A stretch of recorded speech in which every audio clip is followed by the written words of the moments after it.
The weight of it was the first thing. Pick up a Brown Jr., any example from the middle 1930s.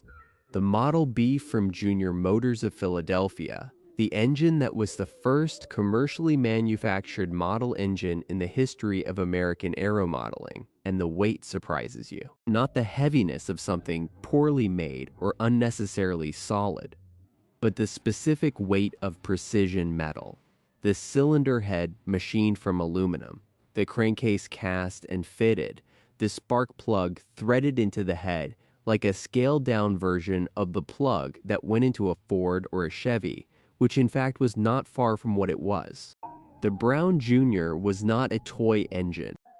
It was a small version of a real engine, made by someone who understood what real engines required, because the person who made it had grown up in a house full of real machines and had taught himself the engineering by the most direct method available, by building a real engine.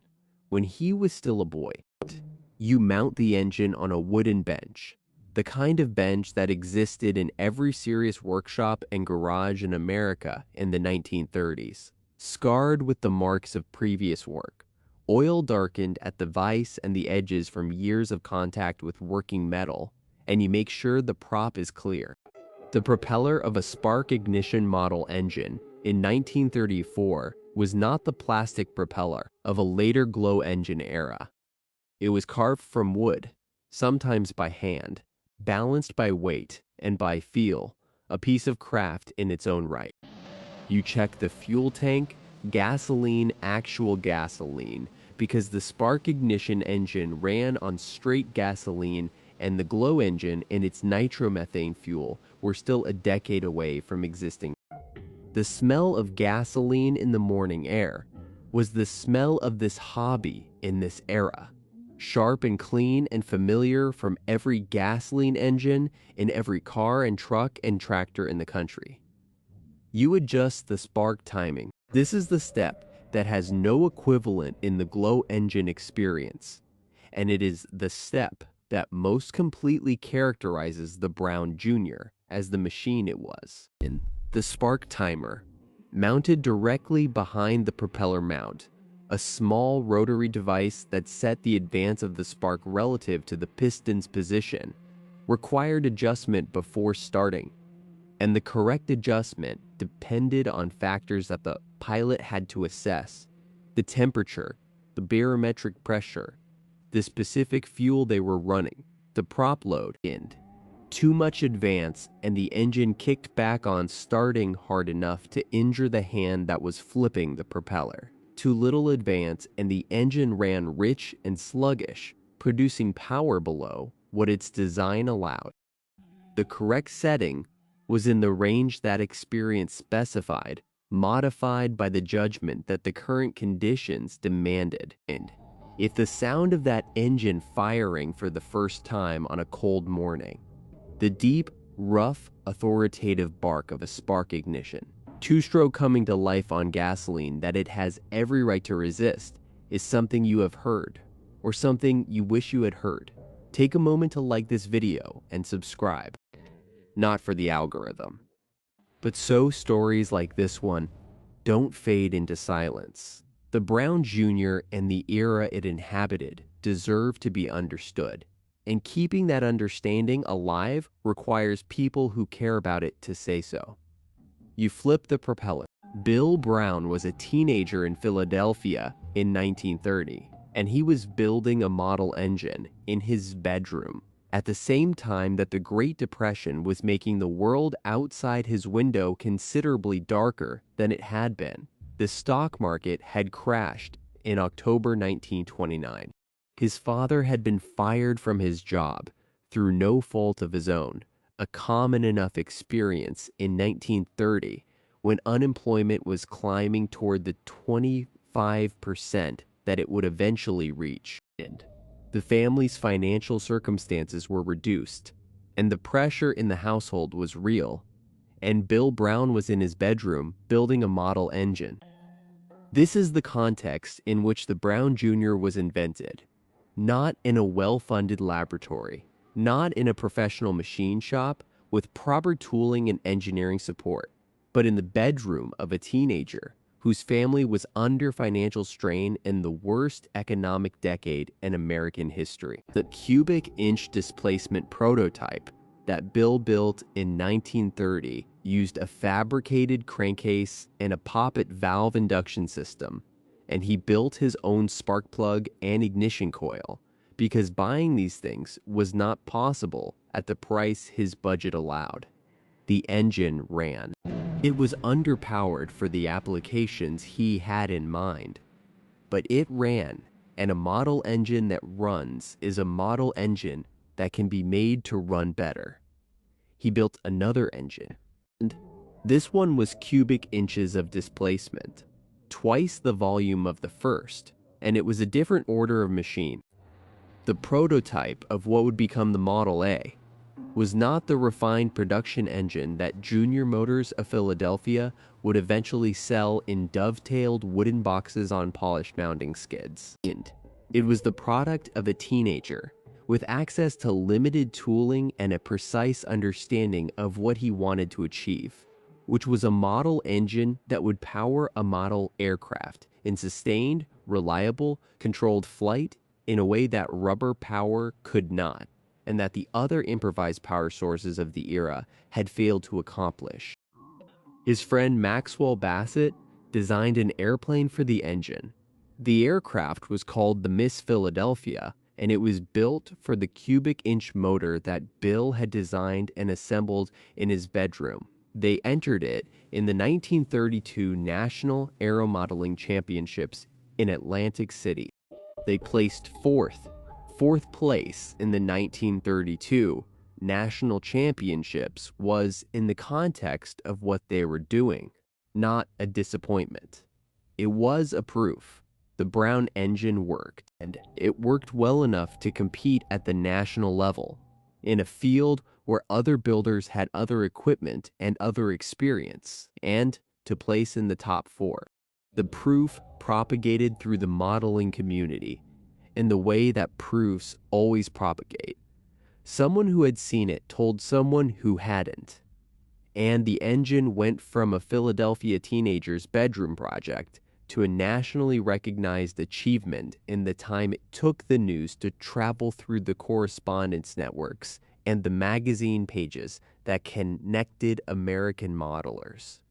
By 1934, the Brown Jr. Model B was in full-scale production by Junior Motors Corporation in Philadelphia, Pennsylvania.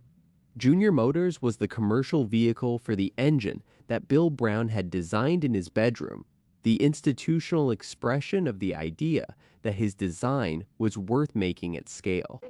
The first dozen or so production engines were made by Bill in his home workshop. After that, the production moved to proper manufacturing, and the engine moved from prototype to product.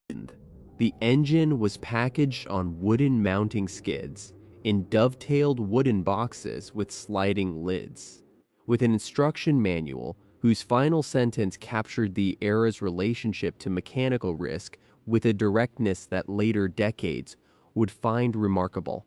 Keep these points in mind, and you will have no cause to call the firemen or doctor. Included in the package were 2 extra spark plugs.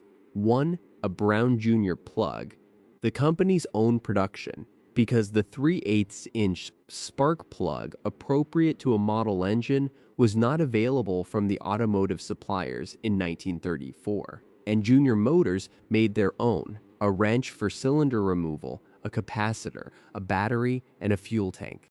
The kit was complete in the sense that a kit designed by someone who had worked through all the problems could be complete. Everything you needed, organized by someone who knew what you would need and when you would need it. The America into which the Brown Jr. arrived was a country defined by its relationship to machines. The Depression had stripped away the prosperity that the 1920s had provided, but it had not stripped away the mechanical competence that had accumulated over a generation of industrialization. American men of the 1930s were in general People who had grown up around machines and who understood how machines worked in the specific, hands-on way that daily life with machines produces. They drove cars they could diagnose by ear and repair by hand. They maintained the engines of the farm equipment that fed the country. They had learned, through the quotidian encounters of mechanical American life, that engines were not mysterious. They were comprehensible, and comprehension was the prerequisite for operation. The workshops and garages and basements of Depression-era America were spaces of a specific kind of problem solving, the kind that begins with available materials rather than available money. And the machinist who had a lathe in his garage and a few hours on Sunday morning might spend those hours making a bracket for his car that the dealership charged $2 for, or he might spend them making something for a model aircraft that the hobby supply companies hadn't yet figured out how to produce commercially. The distinction between practical necessity and passionate hobby was not always clear, and often did not matter, because the skills and the tools and the disposition were the same in either case. Making things from metal, precisely and reliably, was what the people who made things from metal did, and model aviation in the early 1930s was one of the outlets for a competence that the culture had developed for other reasons, and that the hobby had borrowed. The magazines that circulated in this world, Popular Mechanics, Model Airplane News, Flying Aces, served a readership that understood the difference between an article that explained a concept and an article that provided working plans. The readers of Model Airplane News in 1933 were not looking for inspiration. They were looking for information. The specific dimensions of a carburetor needle valve that would work for a given application, the ignition timing curve for an engine of a particular displacement, the fuel mixture that produced the best combination of power and runtime for a cross-country free flight event. This was a community that had the skills to act on technical information, and the publications that served it understood this and acted accordingly. The model aviation community of the early 1930s was organized around this competence. The people who were building model aircraft before the war, before the glow engine, and the mass-produced balsa kit made the hobby accessible to a much broader population, were people who understood machinery and who brought that understanding to the challenge of making a small aircraft fly under power. They were not following instructions in the way that a later generation of modelers would follow the step-by-step diagrams in a commercial kit. They were engineering, designing their aircraft from first principles, understanding why each structural decision mattered and what failure mode each design choice was trying to avoid. The Brown Jr. fit into this community because it was an engineer's engine, not the engine for someone who wanted a model airplane that worked. The engine for someone who wanted to understand why the model airplane worked. For someone whose engagement with the flying was inseparable from their engagement with the machinery, who was not satisfied with operation alone, but wanted comprehension. This was the engine that demanded you understand it, before it would reward you. The field where this community gathered was not a modern AMA certified flying site with a frequency board and designated safety areas and formal check-in procedures. And it was often an empty lot, a municipal park, an open field at the edge of the city where the urban grid gave way to open space that no one had yet decided to develop. And the modelers arrived in the morning, usually on bicycles, carrying their aircraft and their engines in cases or in hand, and they set up on whatever flat ground was available and flew until the fuel ran out, or the light failed, or someone's model required the kind of attention that the field didn't have the tools to provide. The community was informal in the way that communities organized around shared knowledge are always informal. Anyone who understood what was happening was welcome, and the understanding was demonstrated by the engines and the aircraft and the specific fluency with the technical conversation that powered flight at this scale required. The spark timing demanded this. The specific relationship between spark advance, engine RPM, atmospheric conditions, and the fuel's resistance to detonation was not a simple matter of setting the timer to a fixed position and forgetting it. It was a variable that the operator managed actively, that changed with altitude and temperature, and the specific batch of gasoline in the tank. The modeler, who flew a Brown Jr. in the summer at sea level, and then carried the same engine to a mountain field in October, was flying a different engine in the meaningful sense. Different conditions, different timing requirements, different needle setting on the carburetor. They had to understand the system well enough to recognize what the conditions demanded and make the appropriate adjustments. This was not inconvenience. This was the hobby. The adjustment was the engagement. The mechanical relationship between the modeler and the Brown Jr.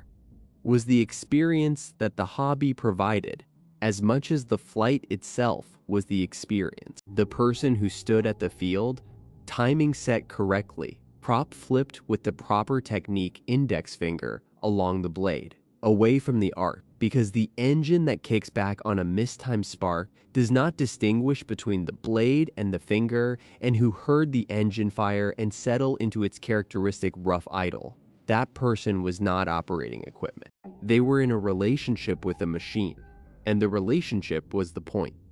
The Brown Jr. ran on a schedule. This too distinguished it from the glow engines that would follow. In a glow engine's operation was somewhat self-regulating. The glow plug's temperature responded to the engine's combustion temperature, adjusting slightly to match the conditions of the moment. The spark ignition engine was more committed.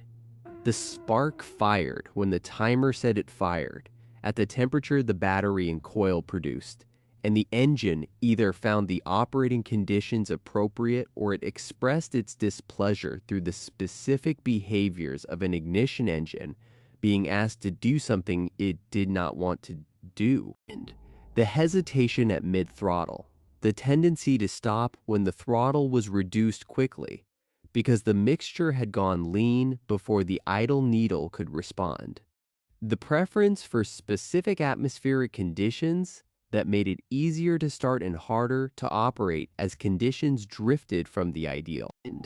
The battery that powered the ignition system was its own maintenance commitment. A dry battery, a standard flashlight battery, or the heavier 6-volt lantern batteries that the larger ignition systems required, had a finite life, and the cold of a winter morning or the heat of a summer afternoon both affected its output in ways that the operator had to account for.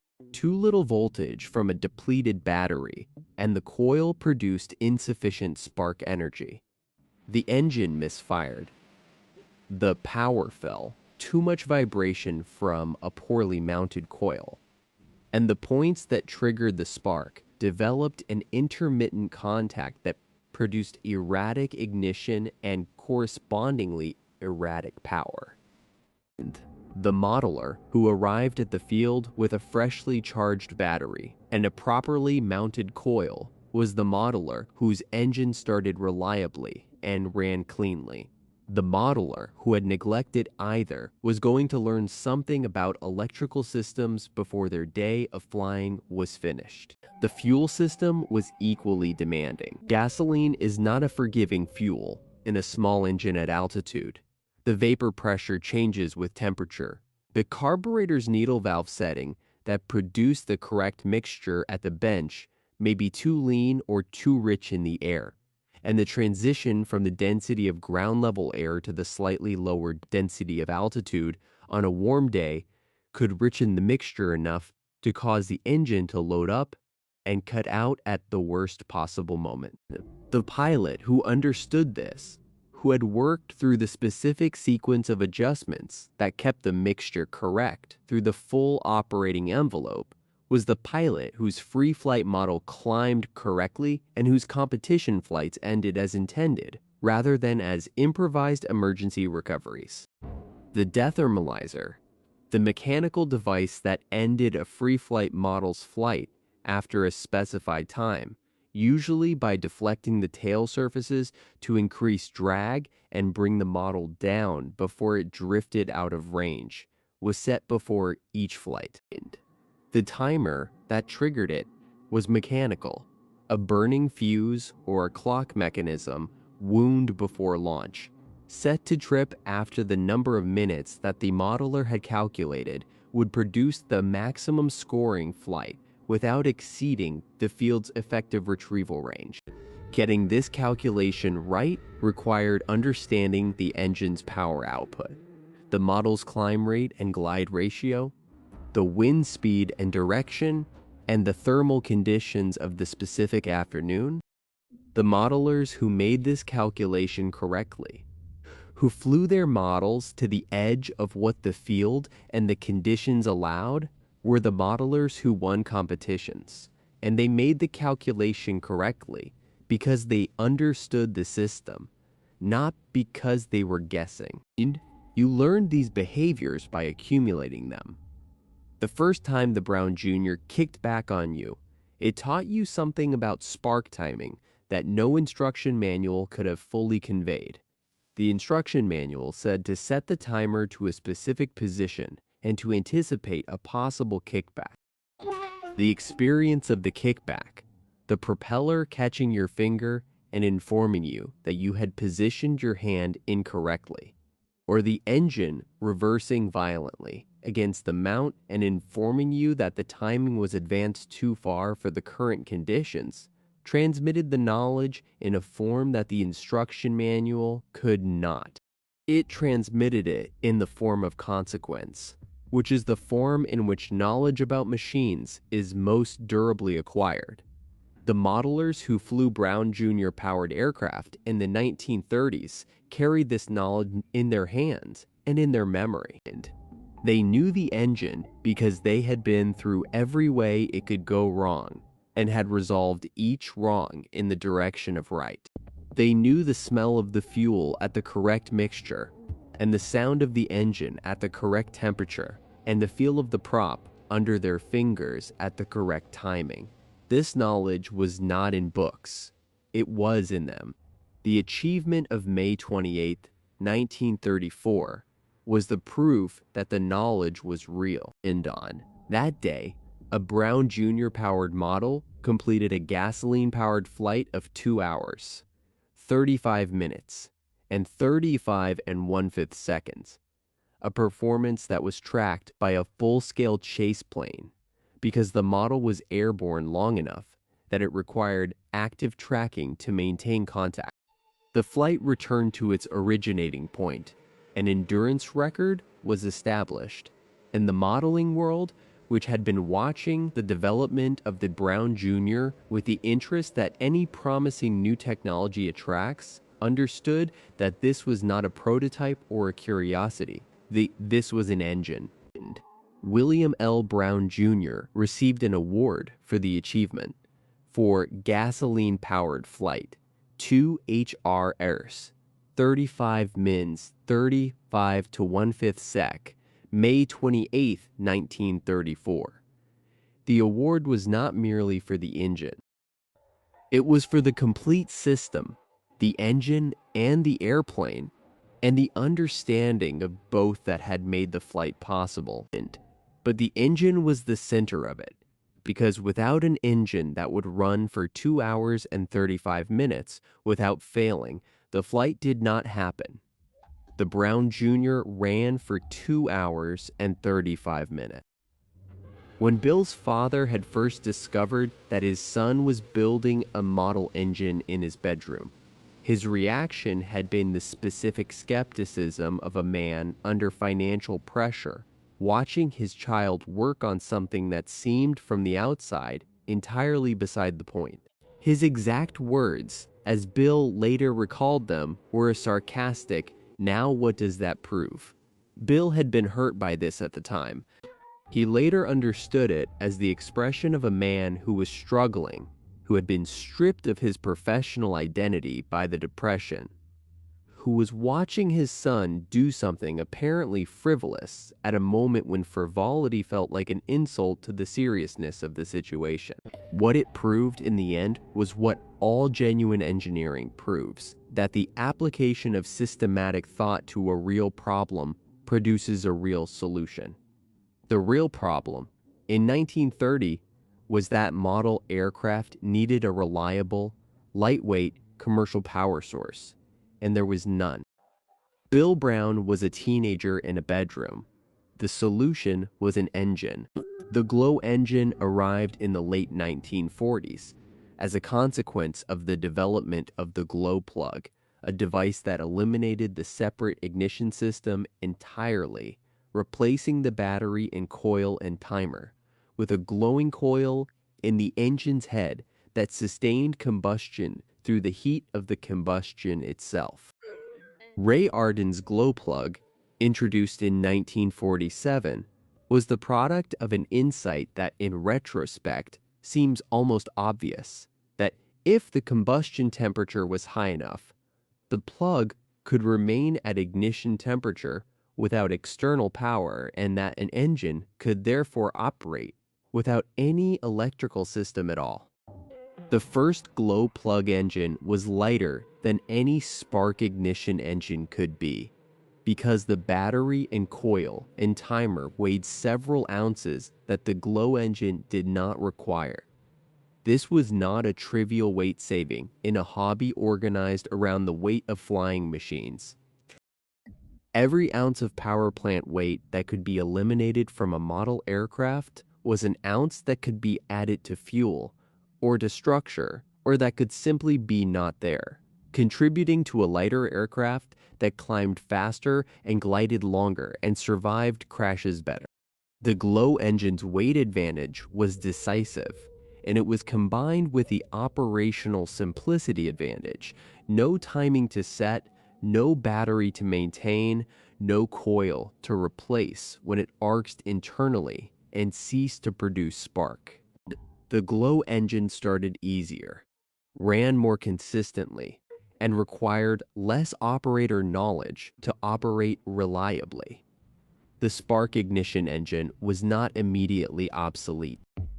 The Brown Jr. and its competitors, the Olson, the Bunch, the Orwick, the various other spark ignition engines that had populated the market through the 1930s and early 1940s, did not stop working when the glow plug appeared. They continued to be flown by modelers who owned them and understood them and preferred the specific character of their operation to the new alternative. But the market for new spark ignition engines contracted rapidly once the glow engine demonstrated its practical advantages. And by the mid-1950s, the spark ignition model engine was a historical artifact rather than a current option. What was lost was not merely a technology. It was a specific relationship between the pilot and the power plant. The relationship that the spark ignition engine's demands had created and sustained. The glow engine was, relatively speaking, forgiving. It started with a few flips of the propeller and the application of the glow igniter, and the needle valve adjustment that the operator performed before flight was not fundamentally different from the needle valve adjustment that a glow engine required. The glow engine was accessible in ways that the spark ignition engine had not been, and its accessibility brought more people into the hobby, which grew through the post-war decades, from a community of dedicated enthusiasts into something that could reasonably be called a mass market. This was good. The growth of the hobby was genuinely good, and the accessibility that the glow engine provided was a genuine improvement in the experience of a significant portion of the people who wanted to fly model aircraft. What the growth obscured was the specific culture that had existed before it, the culture of the spark ignition era, in which the engine was a demanding partner rather than a compliant tool, in which the operating knowledge that the pilot carried determined the quality of the flying experience to a degree that later engines would reduce. The question that the Brown Jr. story poses is not the familiar question about technology replacing craft, though that question is present. It is a more specific question about what a demanding machine produces in the person who learns to operate it, about the specific capabilities and the specific disposition that develop in a person who has been through the full education that the Brown Jr. provided. That education included understanding the relationship between spark timing and combustion efficiency at a level of felt experiential knowledge that translated into reliable operation under varying conditions. Understanding the specific smell and sound of an engine running correctly at a given temperature and atmospheric pressure, and the different smell and sound that told you the conditions had changed and adjustment was required. Understanding the mechanical systems of a small internal combustion engine well enough to diagnose by observation the cause of any given malfunction and to correct it with the tools available at the flying field rather than requiring a return to the workshop. These capabilities transferred the person who had learned to operate a Brown Jr. in the late 1930s was a person who for the rest of their life had a mechanical intuition that most people around them did not have. They heard engines differently. They understood what machines needed in a way that was not abstract or theoretical, but direct and felt. They approached mechanical problems in their cars, in their shop equipment, in whatever domain their lives brought them into contact with machinery, with the confidence of someone who had been through a specific and demanding mechanical education. The engineer, who grew up flying spark ignition models in the 1930s, brought a specific kind of systems thinking to their professional work. The understanding that a complex system's behavior is the product of the interaction of all its components, and that understanding the system means understanding the interactions rather than merely the individual parts. The spark ignition model aircraft was a system. The engine, the ignition, the fuel delivery, the airframe, the propeller, the trim, the atmospheric conditions, the pilot's judgment, each component's behavior affected every other component's behavior, and reliable operation required understanding the relationships rather than merely the individual element. This was the education that the Brown Jr. provided, delivered through the specific discipline of making it work, day after day in the field, under conditions that the classroom could not replicate. The word grit has been cheapened by overuse, but it remains the right word for what the spark ignition era required and produced. Not the grit of endurance alone, not the ability to tolerate frustration indefinitely, but the grit of specific engagement with a specific problem until the problem was understood and resolved. The Brown Jr. that kicked back on starting did not stay a Brown Jr. that kicked back on starting in the hands of a serious modeler. It became an engine that started correctly because the operator worked through the specific cause of the kickback. Too much timing advance for the current conditions, propeller hand position too close to the arc, battery voltage, marginal for reliable coil output, and addressed each cause in sequence until the problem was resolved. This was the process. This was the education. What we lose when machines no longer demand this education is the education itself. The contemporary model pilot, who flies an electric aircraft powered by a lithium polymer battery, has an experience that is genuinely impressive in its capabilities.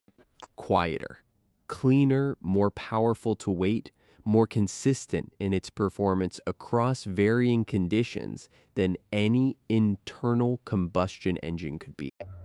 What the electric aircraft does not provide is the mechanical engagement that the Brown Jr. required, the active management of a combustion system, the interpretation of the engine's behavior as real-time information about its operating conditions, the development of the intuition that comes from many hours of active mechanical management of a system that will express its displeasure immediately and directly if you get something wrong. This is not a complaint about electric aircraft.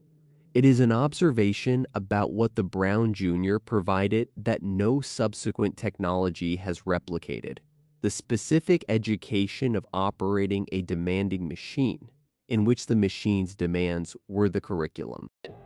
If you have a memory of an ignition engine, of the smell of gasoline and the sound of a spark ignition, two-stroke coming to life on a cold morning, or of the specific weight of a Brown Jr. in your hands, leave that memory in the comments. The culture of early model aviation and the specific mechanical education that the spark ignition era provided is not preserved in any standard history. It lives in the accounts of the people who experienced it, and the only way those accounts reach the people who need to hear them is if the people who carry them choose to say so. Return to the workbench. The Brown Jr. is mounted on the wooden skid that the Junior Motors Corporation provided when the engine was new in 1934. This skid was polished once by the person who first installed it. It is oil darkened now from years of operation, from the castor and gasoline mixture that passed through the engine and left its residue on every surface it touched. The engine has been run recently enough that the residue on the cylinder head is still slightly tacky in the way that fresh combustion residue is tacky, slightly acrid in the way that a warmed engine smells different from a cold one. The propeller turns slowly in a light draft from the open workshop door. It is wood, spruce, or white pine, carved and balanced in the era when propellers were still made by hand.